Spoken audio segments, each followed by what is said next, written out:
workplaces have become crucial to improving the health of workers who spend greater part of their time at work. This has been evidenced by development and implementation of employee well-being programs in the private sector. The program is designed to support employees to adopt sustainable behaviors that reduce health risks, improve quality of life, and enhance personal effectiveness. Family AIDS Caring Trust, in partnership with GIZ, has implemented Employee Wellbeing Program as an integrated approach that focuses on HIV and non-communicable diseases, which have profound impact on the productivity of the private sector. Inception of the program was in 2011, and the program was implemented in 3 districts of Manicaland province. These included Chimanimani, Chipinge, and Nyanga. The program was implemented in 4 companies that are Tanganda Tea Company, the Wato, Southdown Holdings, and Border Timbers. The strategy for the implementation process was peer education. This involved training of peer educators in the said companies who were trained to be champions of change. Indeed, these were disseminating information to their peers in the various departments from their companies. Success behind implementation of this program has largely been through management buy-in, and companies have realized positive results attributed to the program.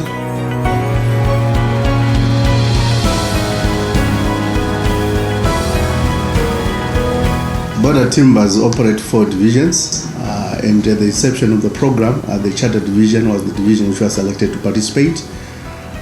Incidentally, in 2011, which was also at the peak of our challenges relating to absenteeism, relating to sickness, and the healthcare costs. The situation in the charter division was mirrored in all our other 3 divisions.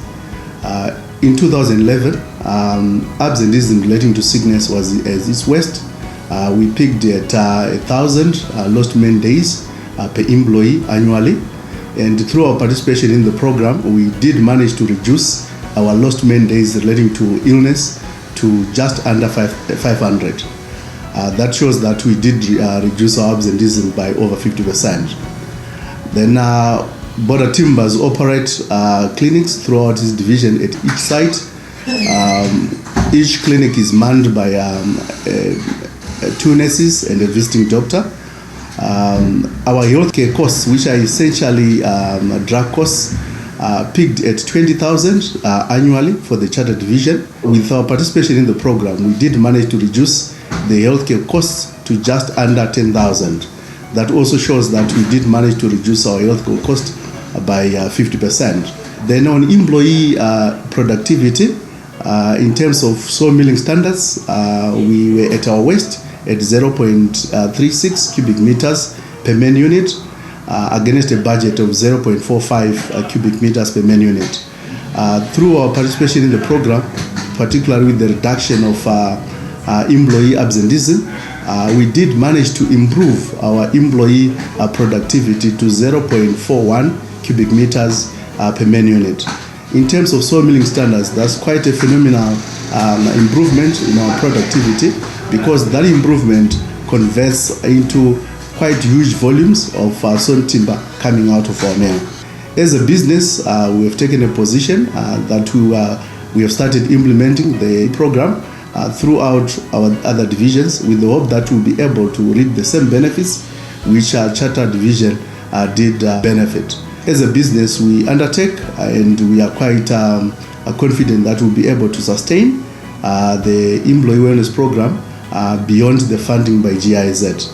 We go by our motto, be well, live well, and serve well.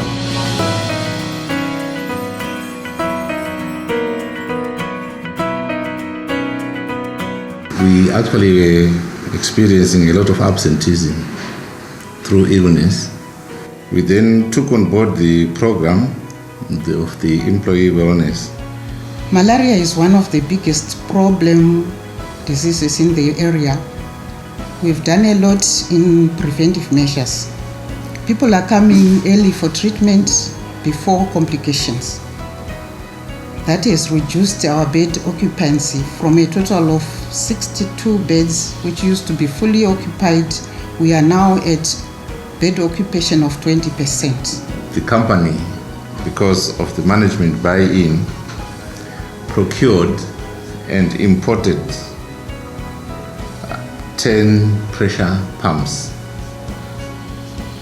and had some of our employees trained to do the spraying for mosquitoes. We as a company were also in the process of getting certified with the Rainforest Alliance, which to us works hand in hand with the Employee Wellness Program. The Rainforest Alliance issue looks at also the element of employee wellness, that is hygiene in their villages, the workplace as well. And in that way, we have managed to get our villages very tidy. We have had some audits that have been conducted, and since then we have been certified. Tisatatanga program ya employee wellness tanga tichinetseka zvikuru nenyaya yezvirwere zvinosanganisira malaria nediarrhea, asi kubudikidza neprogram iyi zvirwere zvakaderera zvikati improveawo magariro nehygiene mukati muma-villages edu ese ari pano pazona. Behavior change has actually been noted in that cases of HIV and people coming out open about their status has actually been noted. The company has actually made a commitment as of now that in the event that the program winds up, the company has agreed to fund the program from our welfare proceeds. To us, a healthy employee is a productive employee.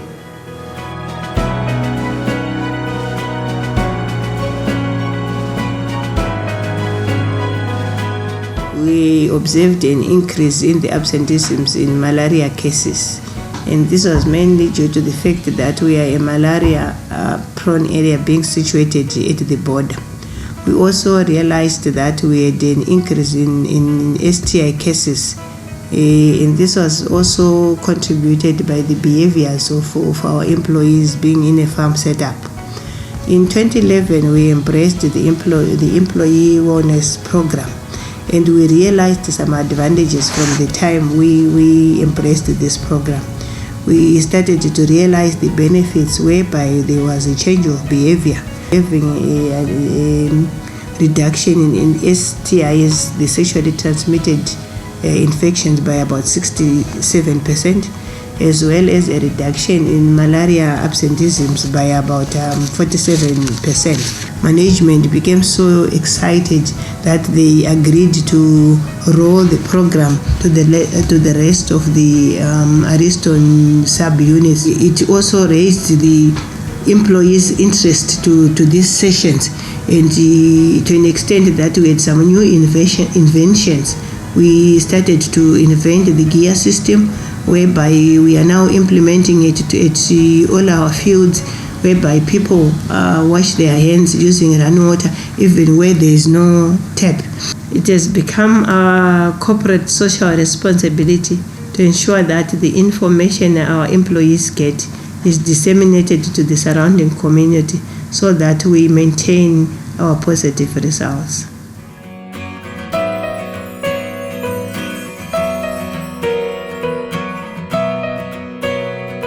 Our interest was aroused after the initial focal persons training. After the training, we were able to relate the information to our own situation at the workplace. In that, we had observed a high number of absenteeism, illnesses, and deaths. We were reporting on it, but no one took heed, especially senior management.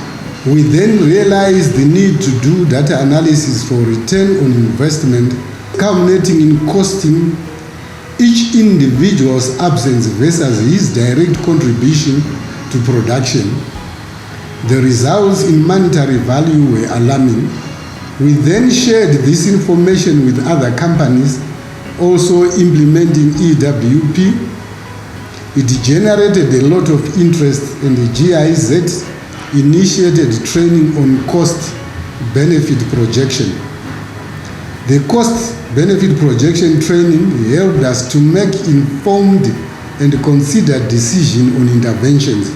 Despite the funding phase coming to an end, the water company will continue with the program, which has been integrated into the SHE department. As the water company, we believe a healthy employee is a productive employee. Private sector companies are also able to develop a business case for employee well-being program using the cost-benefit projection tool, which helps managers to test the projected return on investment of various interventions.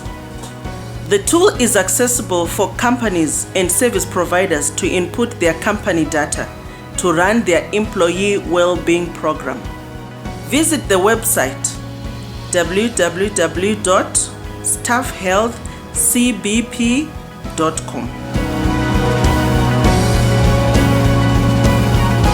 The partnership between FECT and the GIZ over the past 5 years, that is between 2011 and 2015, has been a very fruitful experience. And we would want to sincerely appreciate the financial support and the technical support from GIZ over these 5 years. We've made, through the program, some very positive changes in the areas of employee wellness in the companies that we have been working with, where companies have actually testified that there have been a positive change in terms of decreasing absenteeism and improving the health of employees due to the HIV prevention activities that we carried out. I should say it has been a very strong and positive partnership with all the processes in terms of reporting and financing being very well handled. FECT is one of the service providers trained to support companies. If interested, contact the director at fact.org.zw.